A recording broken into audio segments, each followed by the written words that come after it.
Hi friends, welcome to Rani's kitchen. నేను మీ రాణి. ఈరోజు tea time snacks recipe చూద్దాం. 1 కప్పు గోధుమ పిండితో అప్పటికప్పుడే చేసుకునే రెసిపీ అండి. చిన్నపిల్లల నుంచి పెద్దవారి వరకు కూడా ఎంజాయ్ చేస్తూ తినే రెసిపీ. ఆ ప్రాసెస్ అంతా చూద్దాం.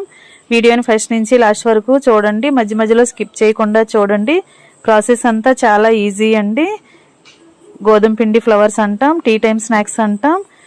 పిల్లలకి చాలా చాలా ఇష్టమైన రెసిపీ. అలాగే ఛానల్ని ఫస్ట్ టైం చూస్తున్న వారు సబ్స్క్రైబ్ చేసుకుని పక్కనే ఉన్న బెల్ బటన్ని క్లిక్ చేయండి. నేను పెట్టబోయే రెసిపీస్ అన్నీ మీ ఫోన్కి నోటిఫికేషన్కి వస్తాయి. ఓపెన్ చేసి చూడండి. సింపుల్ ప్రాసెస్తో తక్కువ ఇంగ్రీడియంట్స్తో చేసుకునే రెసిపీస్ని పోస్ట్ చేస్తాను. మీ అందరికీ కూడా రెసిపీస్ అనేవి నచ్చేలా ఉంటాయి. అలాగే క్రిస్పీగా టేస్టీగా చేసుకునే రెసిపీస్ అండి.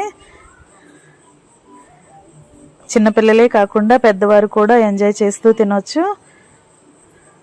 1 కప్పు గోధుమ పిండితో చాలా సింపుల్గా చేసుకునే స్నాక్స్ రెసిపీ. ఇంకా ప్రాసెస్లోకి వెళ్ళిపోదాం. ముందుగా ఒక గిన్నెను తీసుకోండి. దానిలోకి 1 కప్పు నిండా గోధుమ పిండిని వేసుకోండి. ఇప్పుడు టేస్ట్కి సరిపడా సాల్ట్ వేసుకోండి. 1 టేబుల్ స్పూన్ కారం వేసుకోండి. కారం మీ ఘాటుకి తగ్గట్టుగా యాడ్ చేసుకోండి. 1/2 టీ స్పూన్ పసుపు కూడా వేసుకుని, చిల్లీ ఫ్లేక్స్ అండి, ఎండుమిర్చిని బాగా డ్రై రోస్ట్ చేసుకుని మిక్సీ పట్టుకున్న పౌడర్ని 1 టేబుల్ స్పూన్ వేసుకుని, 1 అర టీ స్పూన్ వాము వేసుకోండి. 1 టీ స్పూన్ చియా సీడ్స్ వేసుకోండి. 1 టీ స్పూన్ తెల్ల నువ్వులు వేసుకోండి. ఇవన్నీ కూడా పిండిలో కలిసేంత వరకు బాగా కలపండి. 1 టీ స్పూన్ కసూరి మేతి కూడా వేసుకోండి. టేస్ట్ బాగుంటుంది. ఉంటే వేసుకోండి, లేదంటే స్కిప్ చేసేయచ్చు. ఇప్పుడు మనం వేసిన పొడి ఇంగ్రీడియంట్స్ అన్నీ కూడా పిండిలో కలిసేంత వరకు చేత్తో బాగా కలుపుకొని 1 టేబుల్ స్పూన్ ఆయిల్ వేసుకుని పిండిని బాగా గట్టిగా రఫ్ చేస్తున్నట్లుగా కలిపినట్లయితే మనం వేసిన ఆయిల్ అంతా కూడా పిండికి బాగా పడుతుంది. అప్పుడు స్నాక్స్కి టేస్ట్ అనేది చాలా చాలా బాగుంటుంది. క్రిస్పీగా గుల్లగుల్లగా చక్కగా ఫ్రై అవుతాయి. ఇప్పుడు కొంచెం కొంచెంగా వాటర్ని పోసుకుంటూ పిండిని చపాతీ ముద్దలాగా రెడీ చేసుకోండి. మరీ గట్టిగా కాకుండా మరీ సాఫ్ట్గా కాకుండా కరెక్ట్గా కలుపుకొని రెడీ చేసుకోండి. ఇలా చేసుకోండి. మనం పిండి కలుపుతున్నప్పుడు ఆయిల్ వేసుకున్నాం కదా, పిండి అనేది మన చేతికి అంటుకోకుండా ఉంటుందండి. ఈ విధంగా కలుపుకొని మూత పెట్టుకుని 1 అరగంట పాటు పక్కన పెట్టి నానబెట్టుకోండి. నానిన తర్వాత చూద్దాం. పిండి అనేది బాగా నాని సాఫ్ట్గా వచ్చింది. ఇప్పుడు ఈ పిండిలో నుంచి కొంచెం కొంచెంగా పిండి ముద్దలను తీసుకుంటూ పిండిని సపరేట్ చేసుకుందాం. ఈ విధంగా కొంచెం కొంచెంగా తీసుకుంటూ వేసుకోండి. ఇలా రెడీ చేసుకోండి. ఇప్పుడు పూరీ పీటకి పొడి పిండిని అప్లై చేసి ఒక్కొక్క ముద్దని తీసుకుని చపాతీలాగా ఒత్తుకోండి. వీలైనంత పల్చగా ఒత్తుకోండి. పిండిలో ఆయిల్ వేసే కలిపాం కదా, పిండి అనేది పీటకి అంటుకోకుండా ఉంటుందండి. మనం చపాతీని ఒత్తుకునేటప్పుడు ఈజీగా పల్చగా స్ప్రెడ్ అవుతుంది. ఈ విధంగా పల్చగా చేసుకోండి. మరి మందంగా చేసామంటే డీప్ ఫ్రై చేసినప్పుడు తింటుంటే మెత్తగా అనిపిస్తాయండి. పల్చగా వీలైనంత పల్చగా ఒత్తుకున్నట్లయితేనే మనం స్నాక్స్ తినేటప్పుడు క్రిస్పీగా నోటికి కమ్మగా అనిపిస్తాయి. ఈ విధంగా చపాతీ చేసుకుని ఒక ప్లేట్లో పెట్టుకున్నాం కదా, వేరొక చపాతీ ముద్దను కూడా తీసుకుని ఇదే విధంగా పల్చగా ఒత్తుకోండి. ఇలా మనం తీసుకున్న 4 పిండి ముద్దల్ని కూడా 4 చపాతీలాగా ఒత్తుకుని రెడీ చేసి పెట్టుకోండి. ఇలా ఒక చపాతీ మీద ఇంకొక చపాతీ అంటుకోకుండా మధ్యలో పొడిపిండిని చల్లుకుని ఒకదాని మీద ఒకటి పెట్టుకున్నట్లయితే మనం ఎన్ని చపాతీలు చేసుకున్నా కూడా మనం తర్వాత తీసుకోవటానికి ఈజీగా వచ్చేస్తాయి. చేసుకోవటం పూర్తయిన తర్వాత ఇప్పుడు చపాతీని తీసుకుని దానిపైన ఆయిల్ని అప్లై చేయండి. ఒక గిన్నెలోకి 2 టేబుల్ స్పూన్లు ఆయిల్ పక్కన పెట్టుకుని ఇలా ఆయిల్ని బ్రష్తో కానీ స్పూన్తో కానీ చపాతీ మొత్తానికి అప్లై చేసుకోండి. చపాతీ అంతా కూడా ఇలా ఆయిల్ని అంటించిన తర్వాత పొడిపిండిని ఇలా పైన స్ప్రింకిల్ చేసుకోండి. ఇలా చల్లుకున్నట్లుగా చేసుకోండి. ఆయిల్ అంతా కూడా పొడిపిండి పడేలా చేసుకోండి. చపాతీ మొత్తానికి ఇదే విధంగా చేసుకుని మనం చేసి పెట్టుకున్న 2వ చపాతీని ఇలా ఒక చపాతీ మీద ఇంకొక చపాతీ పెట్టుకుని కరెక్ట్గా సెట్ చేసుకోండి. చివరి వరకు కూడా అంచుల వరకు కరెక్ట్గా వచ్చేలా సర్దుకోండి. ఈ విధంగా చేసుకున్నాం కదా. ఇప్పుడు స్నాక్స్ అనేవి అన్నీ కూడా కరెక్ట్గా ఈవెన్గా ఒకే సైజులోకి రావాలి కాబట్టి మనం ఇలా చుట్టూ ఉన్న పిండిని కట్ చేసేసుకోండి. దీనిని పక్కన పెట్టేసుకోండి. ఈ చపాతీని రౌండ్గా ఉన్న చపాతీని స్క్వేర్ షేప్లోకి తెచ్చుకోండి.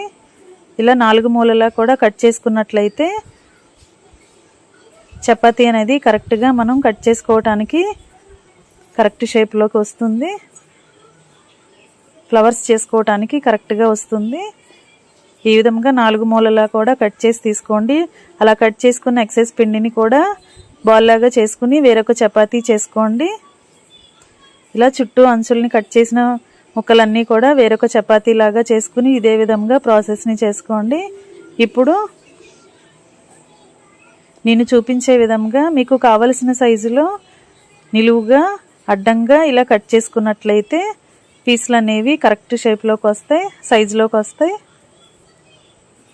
నేను స్కేల్తో చేసి చూపిస్తున్నాను కదా, మీరు అట్లు వేసుకునే కాడతో కూడా అట్ల గరిటెతో కూడా ఇదే ప్రాసెస్ని చేసుకోవచ్చండి. దోశ పెనంకి అట్లు వేసుకుంటాం కదా, అలాంటి అట్ల గరిటెతో కూడా ఇలా చేసుకోవచ్చు. ఇలా కరెక్ట్గా షేప్ అనేది కట్ చేసుకోవచ్చు. ఒక్కొక్క పీస్ని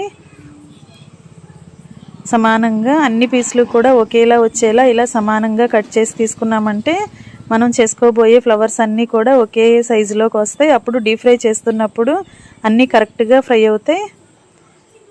ఇలా చేసుకుని కట్ చేసుకున్న తర్వాత కట్ చేసుకున్న ఒక్కొక్క పీస్ని తీసుకుని ఇలా 2 అంచుల్ని ముందుకి 2 అంచుల్ని వెనక్కి అంటించండి. ఫ్లవర్ షేప్ అనేది రెడీ అయిపోతుంది. ఇంకొకటి చూస్తే మీకు ఈజీగా అర్థమవుతుందండి. ఇలా 2 మూలలు కూడా కింద వైపుకి అంటించాం కదా, మిగిలిన 2 మూలలు కూడా పైకి అంటించండి. ఇలా ఫ్లవర్ అనేది ఈజీగా రెడీ అయిపోతుంది. ఇదే విధంగా మిగిలిన ముక్కలన్నీ కూడా కరెక్ట్గా చూపించిన విధంగా అంటించండి.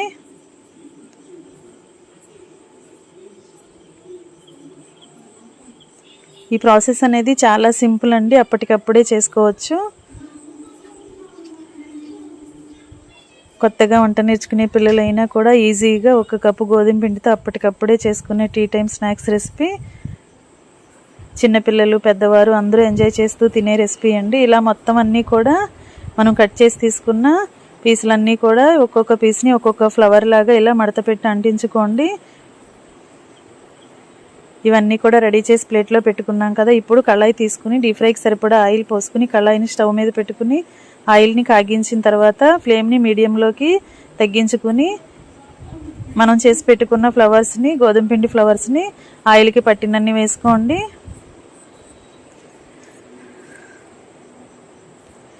ఇలా వేసుకున్న తర్వాత గరిటెతో మొత్తం అన్నీ కూడా అటు ఇటు కలుపుతూ డీప్ ఫ్రై చేసుకున్నామంటే లోపల వరకు కూడా బాగా క్రిస్పీగా ఫ్రై అవుతాయి. ఇలా కరెక్ట్గా ఫ్రై అయిన తర్వాత ఆయిల్ నుండి తీసేసుకోండి.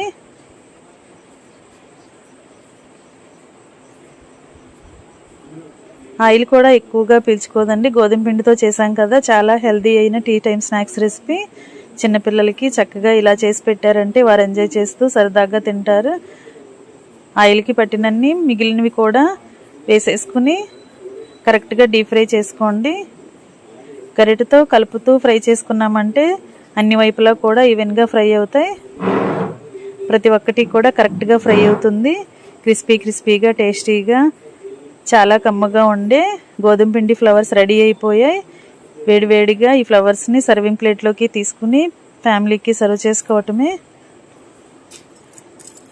అప్పటికప్పుడే ఇన్స్టెంట్గా చేసుకునే టీ టైం స్నాక్స్ రెడీ అయిపోయిందండి. వీడియో నచ్చినట్లయితే లైక్ చేయండి. మీరు కూడా కుక్ చేసి ఫ్యామిలీకి సర్వ్ చేయండి. ఛానల్ని ఫస్ట్ టైం చూస్తున్నవారు సబ్స్క్రైబ్ చేసుకుని పక్కనే ఉన్న బెల్ బటన్ని క్లిక్ చేయండి. నేను పెట్టబోయే రెసిపీస్ అన్నీ చూడండి. మీకు నచ్చిన రెసిపీని కుక్ చేసి ఫ్యామిలీకి సర్వ్ చేయండి. సింపుల్ ప్రాసెస్తో టేస్టీగా చేసుకునే ఇన్స్టెంట్ రెసిపీస్ని పోస్ట్ చేస్తాను. అన్నీ కూడా మన ఇంట్లో ఉన్న ఇంగ్రీడియంట్స్తోనే చేసుకోవచ్చండి. ఆయిల్ కూడా ఎక్కువగా పీల్చుకోదు. కొంచెం ఆయిల్తో కూడా వీటిని డీప్ ఫ్రై చేసేసుకోవచ్చు. ఈ విధంగా మీరు కూడా చేసి పిల్లలకి సర్వ్ చేయండి. చాలా క్రిస్పీగా టేస్టీగా కమ్మగా ఉండే tea time snacks recipe ready అయిపోయాయి. వీడియోని లైక్ చేయటం మాత్రం మర్చిపోకండి. ఛానల్ని ఫస్ట్ టైం చూస్తున్న వారు సబ్స్క్రైబ్ చేసుకోండి. పక్కనే ఉన్న బెల్ బటన్ని క్లిక్ చేసినప్పుడు మాత్రమే రెసిపీస్ అన్నీ మీ ఫోన్కి వస్తాయి. Thanks for watching. నేను మీ రాణి.